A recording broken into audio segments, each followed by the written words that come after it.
Game of Thrones fans rejoice.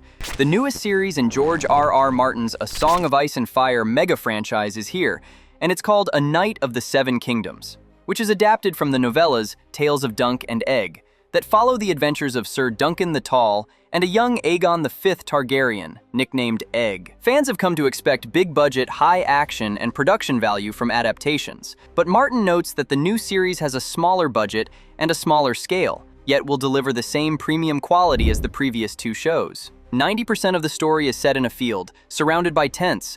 We would not need the huge sets the other shows had featured, but it couldn't look fake or cheap either, notes Martin upon a visit to the set in October 2024. He even noted that the costumes and the fight sequences had to all be splendid as well. When Martin visited the set, the first thing he saw was the tourney grounds, which amazed him. Even when it was gray and rainy the day he visited the Belfast set, he was very impressed with how real the Ashford Meadow set looked, and how the production team made sure to be very detailed and accurate in its adaptation of the book location. Book readers know that the events of the Hedge Knight, the first Dunk and Egg novella, take place in Ashford, the seat of House Ashford. The castle is located in the Reach, and real-life Myra Castle in Northern Ireland stands in for the castle. The castle itself is used for scenes set in the flea bottom of King's Landing. The Glenarm Castle estate was used for Ashford Meadow, with a majority of the estate having practical sets constructed in the form of tents for the series. The 3 days I visited were gray and rainy, so there was mud everywhere, but the lists were so real, just right for a place like Ashford, far from the big cities and the great seats of power, says Martin. The new spin-off means casting new actors to play fan-favorite leads,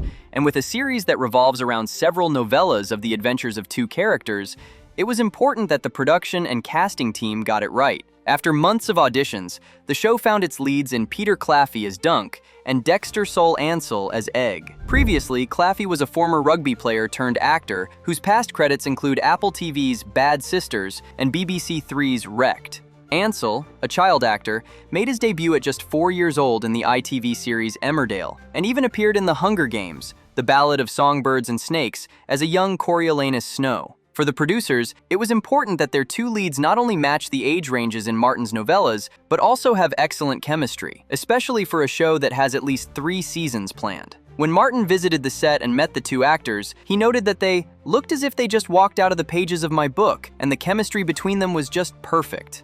Season 2 has already gone into production in order to ensure that Ansell doesn't grow up super quick, as is common with child actors, and for the show to still capture that age gap mentorship aspect to the series. One of the coolest parts of the story is the tournament of jousting that is at the center of the novella. Martin said he mulled all the possibilities for spin-off stories and came up with the tournament idea after watching the MGM 1952 classic Ivanhoe with Robert Taylor and Elizabeth Taylor, which had some of the best jousting scenes ever put on film. It left a huge impression on me. The tilts, the battles, the heraldry, writes Martin in his blog. Because of this inspiration, the production design team and producers made sure to model some of the sets after Ivanhoe, ensuring that multiple jousts could be run at once, rather than having one contest at a time. And according to Martin, the in-person look of it was so cool that it's going to translate well on screen, just like in Ivanhoe. Because of the jousting scenes, costumes had to be designed with precision and flexibility, so that the actors and stunt people could easily perform the stunts and movements. But Martin also wanted to make sure that the costumes were accurate with what was previously seen in the main show and the spin-off prequel.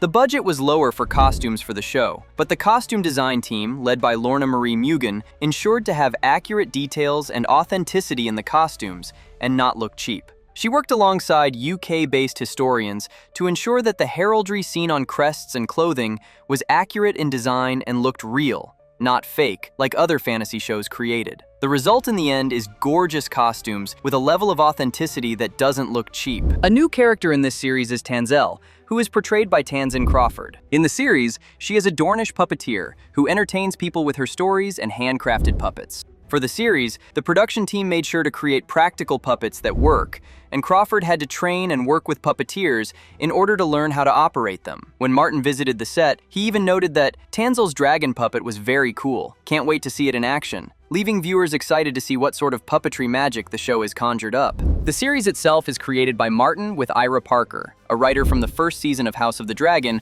who had written the script for the pilot episode, which impressed HBO.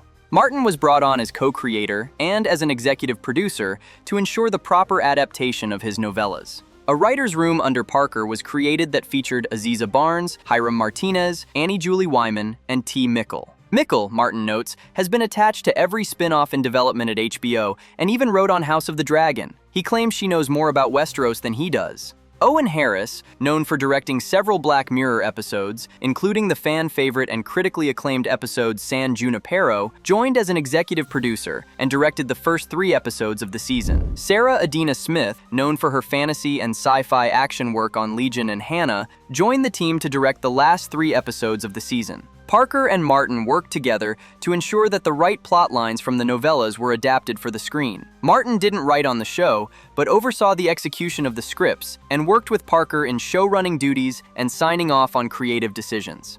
Unlike some of the other shows, this show has more of Martin's touch to it, so fans can expect a lot of great nuggets. A new addition to the Game of Thrones franchise is composer Dan Romer, who composed the score for the series. His most recent work includes Disney's live-action Lilo and Stitch and Pixar's Italy-set story Luca, as well as the CW Superman and Lois. Romer is no stranger to fantasy worlds and superhero stories, which made him the perfect fit to shape the musical soundscape of the new spin-off prequel series that sees a more upbeat and fun sound than the darker and more serious sounds of the previous 2 shows. As is common with all Game of Thrones shows, Belfast, the capital of Northern Ireland, acted as a main production base for the HBO series. But unlike the main series and House of the Dragon, A Knight of the Seven Kingdoms only used Northern Ireland as its production hub to capitalize on tax incentives, HBO's partnership with the Film Commission, and the beautiful and iconic landscape the country has to offer.